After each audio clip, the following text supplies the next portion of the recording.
أعوذ بالله من الشيطان الرجيم.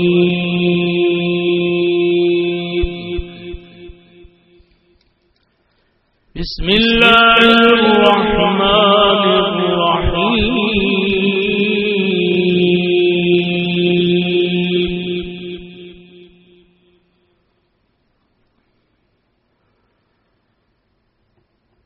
الرحمن علم القرآن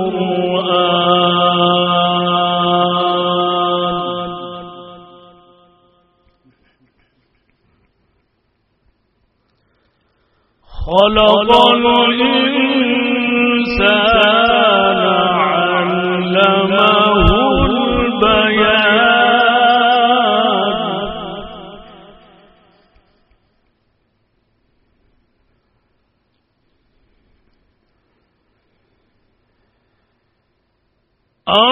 الرحمن علم القرآن خلق الإنسان علمه البيان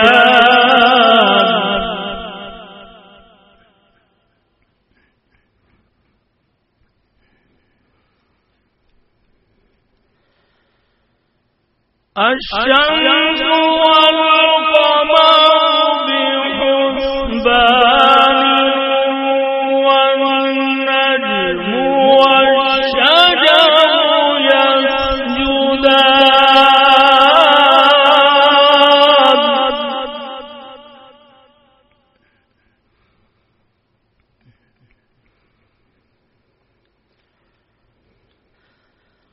والسماء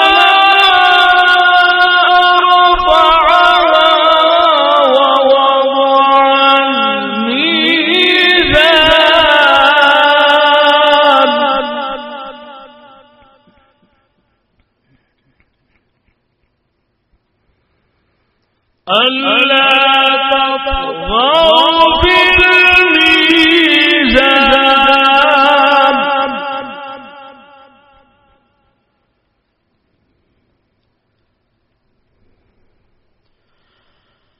وأقيموا الوزن بالقسط ولا تخسروا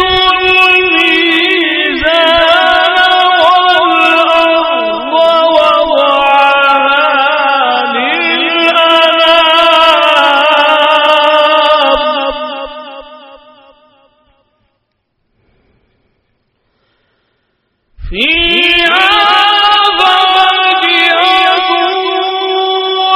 والنخل ذات الأكمام والحب ذو العصف والريحان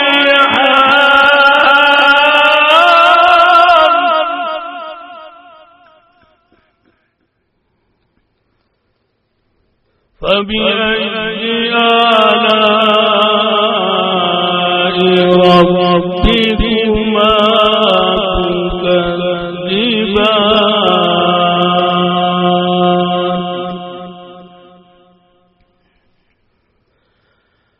والحب ذو العصف والريحان فبأي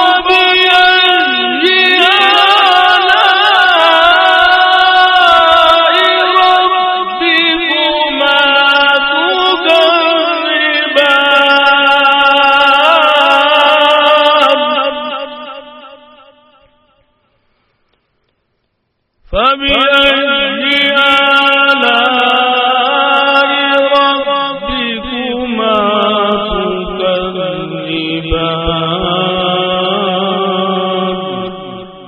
صدق الله العظيم. نحمده ونصلي ونسلم على رسوله الكريم. أما بعد فأعوذ بالله من الشيطان الرجيم. بسم الله الرحمن الرحيم. يا أيها الناس قد جاءتكم موعظة من ربكم وشفاء لما في الصدور وهدى ورحمة للمؤمنين صدق اللہ العظیم۔ عقائد و جہاں سرور کائنات صلی اللہ علیہ وآلہ وسلم کی بعثت سے پہلے عالم انسانیت اور خصوصاً خطہ عرب میں معاشرے کی جو اخلاقی، سیاسی، معاشی صورتحال تھی، قرآن مجید میں اس کی طرف اشارہ کرتے ہوئے فرمایا گیا وَإِن كَانُوا مِن قَبْلُ لَفِي ضَلَالٍ مُبِينٍ، اس سے قبل کھلی گمراہی میں تھی، اور آپس میں انسانیت کا برسر پیکار ہونا، اس کے بارے میں شاعر نے یوں کہا کہ کبھی پانی پینے پلانے پہ جھگڑا، کبھی گھوڑا آگے بڑھانے پہ جھگڑا۔ تو قتل و غارت، بدامنی، فساد، ظلم و طغیانی اور بربریت اور ہر برائی اس معاشرے میں موجود تھی، لیکن جب سرور کائنات صلی اللہ علیہ وآلہ وسلم نے قرآن کی فکر اور اپنے اسوہ حسنہ سے اس معاشرے کو منور کیا، تو پھر قرآن کے ہی بقول اور قرآن ہی کے مطابق ایسا معاشرہ تشکیل پایا جس کے بارے میں فرمایا گیا وَيُؤْثِرُونَ عَلَىٰ أَنفُسِهِمْ وَلَوْ كَانَ بِهِمْ خَصَاصَةٌ، وہ ایسے لوگ تھے کہ جو اپنی جانوں پر اوروں کو ترجیح دیتے تھے، یعنی اس سے قبل ظلم اور بربریت تھی، اور جب حضور صلی اللہ علیہ وسلم نے قرآن کے نور سے اور اپنے کردار کے نور سے منور کیا انسانیت کو، تو پھر اس کی کیفیت یہ ہوگی کہ ان کا ترہ امتیاز قربانی اور اثار کا جذبہ تھا۔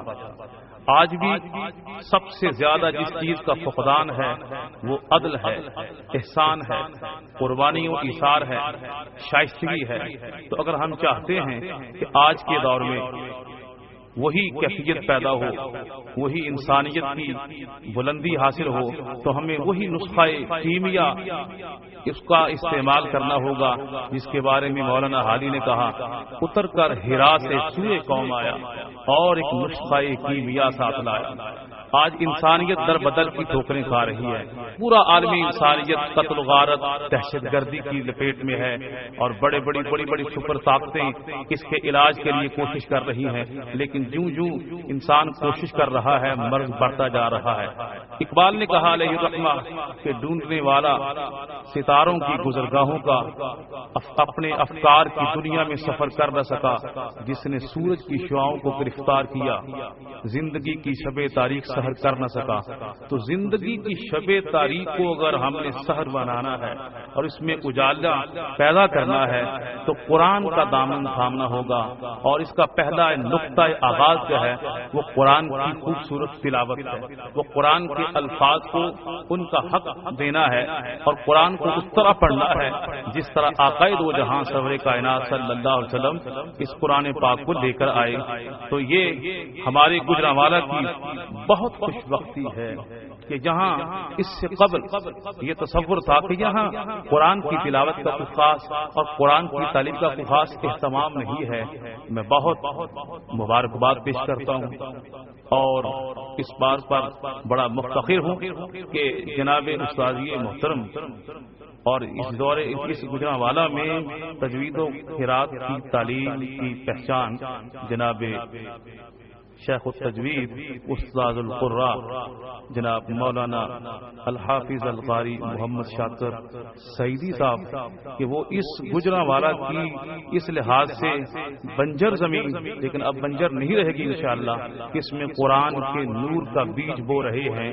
اور میں یہ دعا ساتھ یہ کرتا ہوں کہ کاش کوئی ایسا اللہ کا بندہ اٹھے اس سرزمین میں کہ جس طرح یہ الفاظ قرآن سے اس سرزمین کو منور منور کر رہے ہیں، اور اسی طرح کوئی ایسا اللہ کا بندہ اٹھے جو قرآن کے معانی اور قرآن کے مفاہیم اور قرآن کی تفسیر اور قرآن کے دروس کو جگہ جگہ پھیلا دے، تاکہ ہمارا یہ معاشرہ انقلاب کا اس کا سفر جو ہے وہ زیادہ تیز ہو جائے۔ الحمدللہ انجمن تحصیل القرآن پاکستان کے زیر اہتمام یہ 29واں عظیم الشان 40 روزہ کاری کورس اس جامعہ مسجد سرکاری مدینہ B1 وابڈا ٹاؤن گجرانوالہ میں ہو رہا ہے، اور اس میں الحمدللہ بڑی باقاعدگی کے ساتھ جناب فضیلت الشیخ بانی 40 روزہ کاری کورس ابو الحسن قاری محمد شاکر سعیدی بانی انجمن تحصیل القرآن پاکستان صدر شعبہ تجوید و قرات جامعہ حنفیہ باغبان پورہ و محتمم جامعہ سعیدیہ تحصیل القرآن حافظ آباد روڈ حسنین سٹی گجرانوالہ یہ بڑی باقاعدگی کے ساتھ یہاں تدریس کے فرائض سر انجام دے رہے ہیں۔ میں جناب قاری صاحب سے گزارش کرتا ہوں کہ آج کے سبق کا آغاز فرمائیں۔ بسم اللہ الرحمن الرحیم۔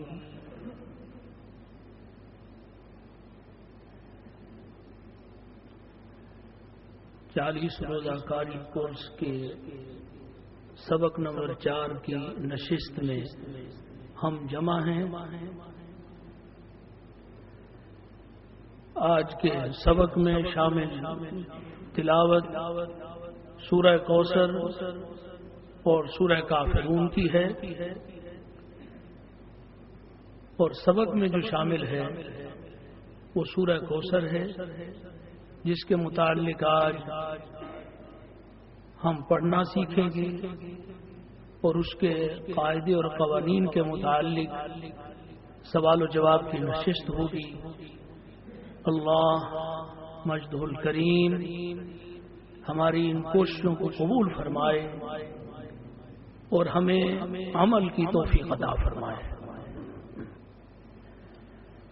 اعوذ باللہ من الشیطان الرجیم۔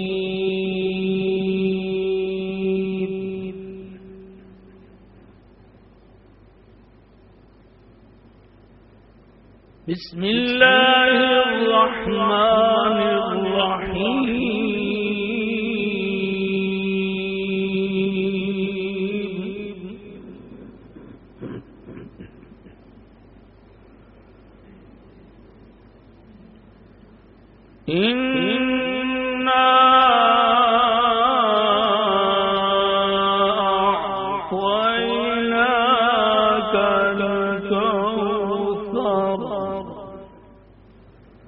فصل لربك وانحر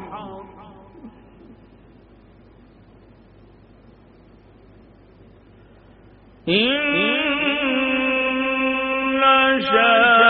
شانئك هو الأبتر۔ بسم الله الرحمن الرحيم۔ إنا أعطيناك الكوثر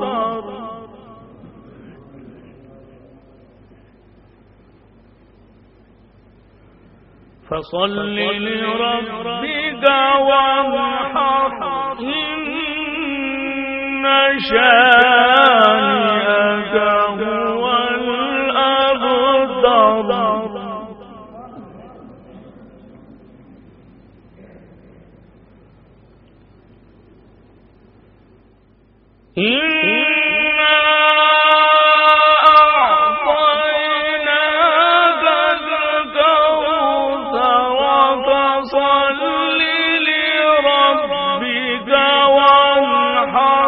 إن شانئك هو الأبتر۔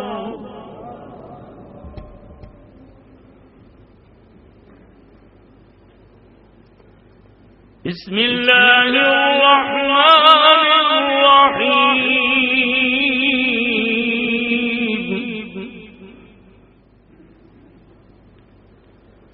قل یا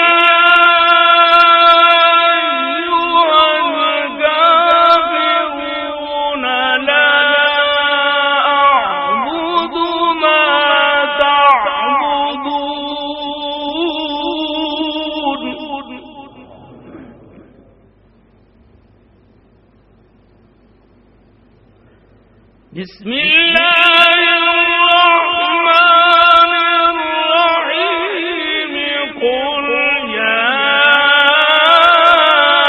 ایھا الکافرون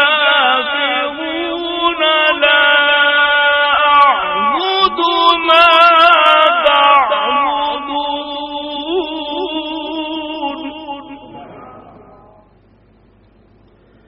ولا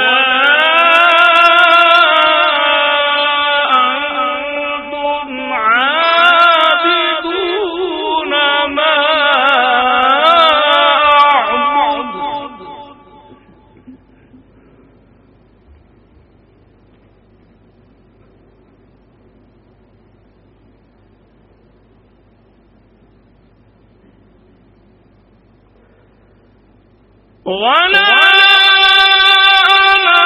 عابد ما عبدتم ولا أنتم عابدون ما أعبد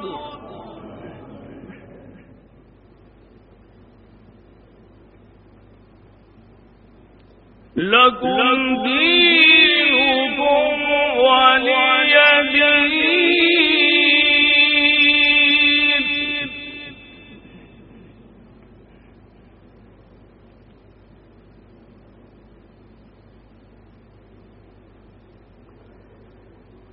ولا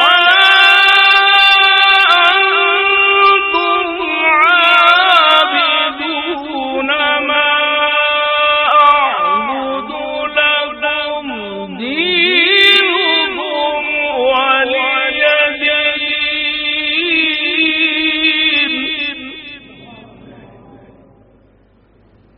لكم دينكم ولي دين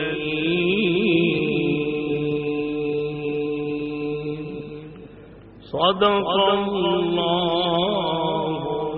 العظیم. عزیز طلباء، آج کے سبق میں شامل سورہ کوثر میرے ساتھ مل کر پڑھیں. پڑھنے کے بعد پھر اس کے متعلق جو آپ چاہیں سوال کرنا تو وہ سوال کر کے مزید اس کو سمجھ سکتے ہیں. تو اب تمام حضرات مل کر میرے ساتھ سورہ کوثر کی تلاوت کرنی ہے. اعوذ باللہ من الشیطان الرجیم.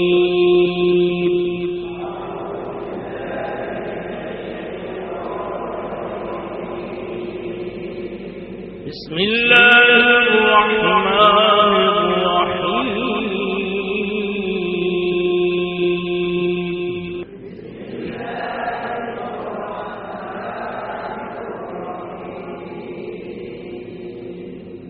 با کو معروف پڑھنا ہے، بیس نہیں پڑھنا.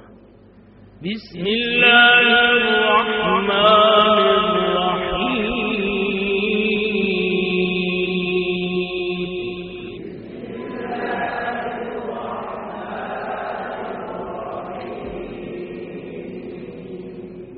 إِنَّا أَعْطَيْنَاكَ الْكَوْثَرَ.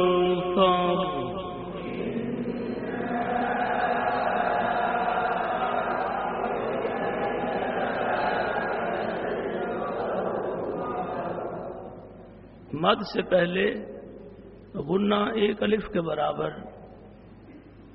تیر لگا کر پھر مد کو شروع کرنا ہے. إِنَّا أَعْطَيْنَاكَ الْكَوْثَرَ.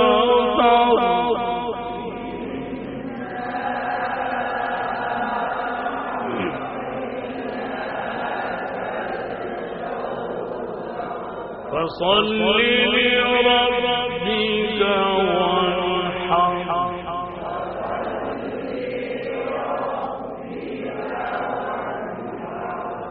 فصل لربك وانحر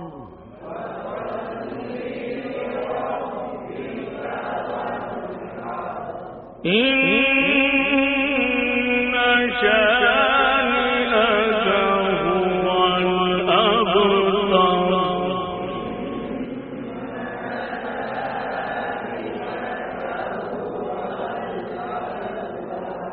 کچھ ساتھی غنہ کرنے کے بعد نون کو لمبا کر رہے ہیں تو اس پہ مد نہیں ہے، غنہ کرنا ہے، مد نہیں ہے. إن شانئك هو الأبتر.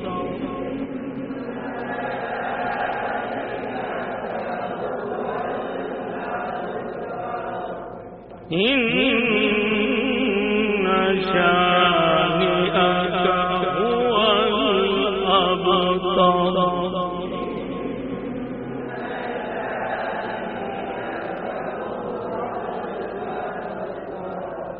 إنا أعطيناك الكوثر فصل لربك وانحر.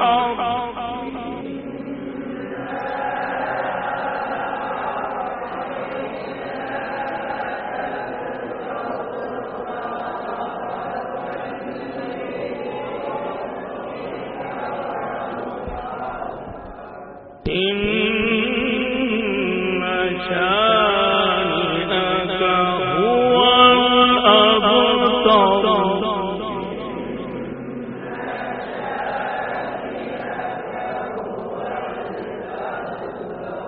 صدق الله العظيم.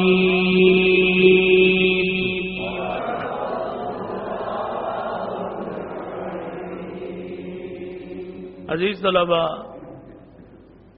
تلاوت کی گئی سورہ مبارکہ کے متعلق پڑھنے کے اعتبار سے، تلاوت کے اعتبار سے اگر کسی نے کوئی سوال کرنا ہے تو اجازت ہے. قاری صاحب، میرا آپ سے سوال ہے کہ آتینا کے نون کو کتنا لمبا کرنا ہے اور قانون کیا ہے؟ آتینا کے نون کو کتنا لمبا کرنا ہے اور قانون کیا ہے؟ اعطینا نون کے متعلق سوال کیا گیا ہے. نون کو ایک الف کے برابر لمبا کرنا ہے. نون کو ایک الف کے برابر لمبا کرنا ہے. یہ مد اصلی ہے، یہ مد اصلی ہے اور اصلی کی مقدار ایک الف کے برابر لمبا کر کے پڑھتے ہیں. سنیں کہ کیسے اس کو لمبا کر کے پڑھتے ہیں.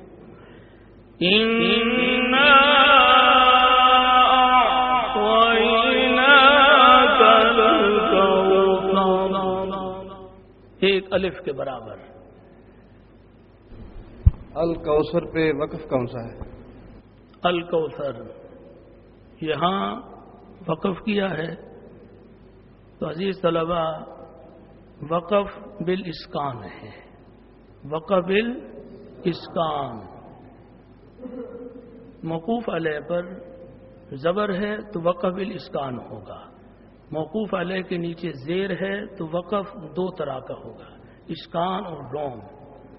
موقوف علیہ پر پیش ہے تو وقف تین طرح کا ہوگا، اسکان، روم، اشمام. اب پڑھنے والے کو اختیار ہے، وہ چاہے اسکان کرے، روم کرے، اشمام کرے. تو یہاں وقف بالاسکان ہے.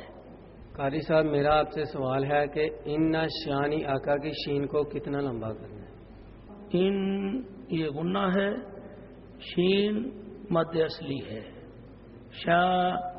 شانی آقا، شانی آقا ایک الف کے برابر اس کو لمبا کرنا ہے. یہ مد اصلی ہے. میرا آپ سے یہ سوال ہے کہ سورۃ کوثر میں ون حرف پر کتنی دیر لگانی ہے؟ عزیز طلبہ، ون حرف دیر نہیں لگانی. ون حرف یہ اظہار ہے، ون پہ اظہار ہے. اسے اظہار حلقی کہتے ہیں، اظہار حلقی. تو یہاں دیر نہیں لگانی. اظہار کا معنی ظاہر کرنا، تو یہاں بغیر دیر لگائے اس کو پڑھنا ہے فَصَلِّ لِرَبِّكَ وَانْحَرْ. قاری صاحب میرا آپ سے سوال ہے کہ حروف قلقلہ میں قلقلہ کب ہوتا ہے؟ انہوں نے سوال کیا کہ حروف قلقلہ پہ قلقلہ کب ہوتا ہے. عزیز طلبہ، حروف قلقلہ کے سکون کے وقت، حروف قلقلہ کے سکون کے وقت ان کے مخرج میں پیدا ہونے والی جنبش کو قلقلہ کہتے ہیں. ہر وقت نہیں ہوگا، جب وہ ساکن ہوں گے. جب حروف قلقلہ میں سے کوئی حرف ساکن ہوگا، ان کے سکون کے وقت ان کے مخرج میں جو جنبش پیدا ہوتی ہے اس کا نام قلقلہ ہے. قاری صاحب میرا آپ سے یہ سوال ہے کہ انا اعطینا پہ مد کون سی ہے؟ یہ پوچھا ہے کہ مد کون سی ہے، تو یہ مد منفصل ہے. مد منفصل 2 الف 2.5 الف 4 الف اور قصر بھی کر سکتے ہیں. اس مد کو مد جائز بھی کہتے ہیں. یہ مد منفصل ہے. تو اب تلاوت کی گئی سورہ مبارکہ کو چند ساتھیوں سے میں سنوں گا، پھر میں اس کے متعلق نشاندہی کروں گا کہاں صحیح پڑھا ہے اور کہاں صحیح نہیں پڑھ سکے. تو پہلے صوفی جاوید صاحب. اعوذ باللہ من الشیطان الرجیم. بسم اللہ الرحمن الرحیم. اِنَّا أَعْطَيْنَاكَ الْكَوْثَرَ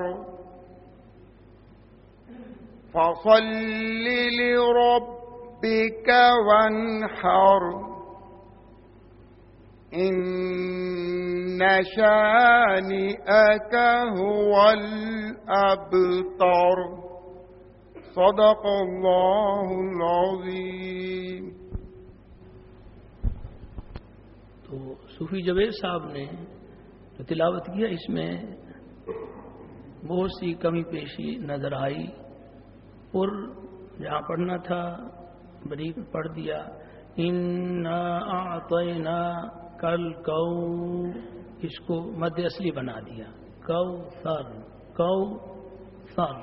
فصلی فصلی معروف پڑھنا ہے، مجہول نہیں پڑھنا. فصلی لربک وانحر. ان شانئک مد اصلی ہے، اس کو پورا 1 الف کے برابر لمبا کرنا ہے. هو الابتر، با میں صفت قلقلہ ہے تو وہ قلقلہ نہیں ادا ہو سکی. توجہ سے سننے کے بعد اس کو صحیح کرنے کی کوشش کریں تاکہ آئندہ سبق میں صحیح پڑھا جا سکے. تو اب فاخر مرتضی. اعوذ باللہ من الشیطان الرجیم. بسم اللہ الرحمن الرحیم.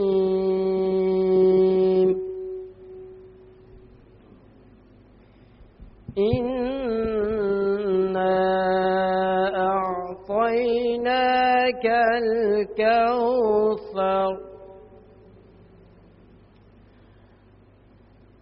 فصل لربك وانحر إن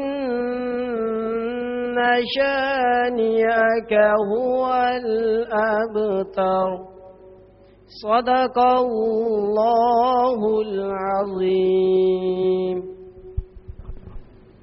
یہ فاخر نے سورہ کوثر کی تلاوت کی ہے. اعوذ، زو نہیں پڑھنا، مجہول نہیں پڑھنا. پہلے بھی میں یہ بتا چکا ہوں. اعوذ باللہ، اعوذ باللہ، زو پڑھنا ہے. زو کو لمبا بھی نہیں کرنا کہ واو پیدا ہو جائے، بلکہ اس کو معروف پڑھنا ہے. بسم اللہ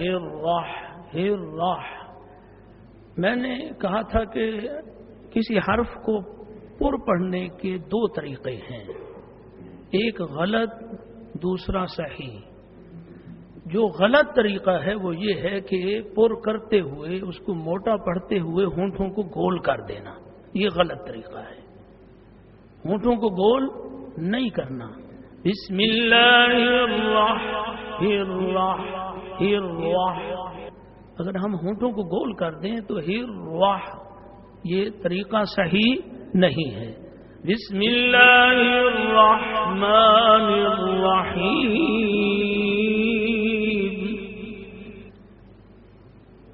اور رب کا انہوں نے را کو جو اس کو پر پڑھنا تھا صحیح پر نہیں پڑھ سکے۔ ان شانیہ کا ہوول، واو پہ ہونٹ نہیں گول کیے، فاخر نے واو پہ ہونٹ گول نہیں کیے۔ ہوول ابتر، واو پہ ہونٹ گول کرنا واو کا مخرج ہے، تو اس لیے واو پہ ہونٹ گول کرنا ضروری ہے۔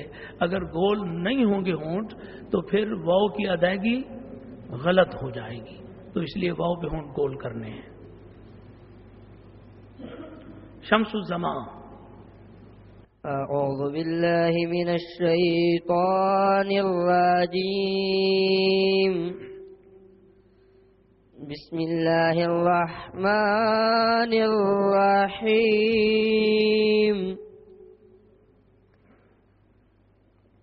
انا اعطیناک الکوثر فصل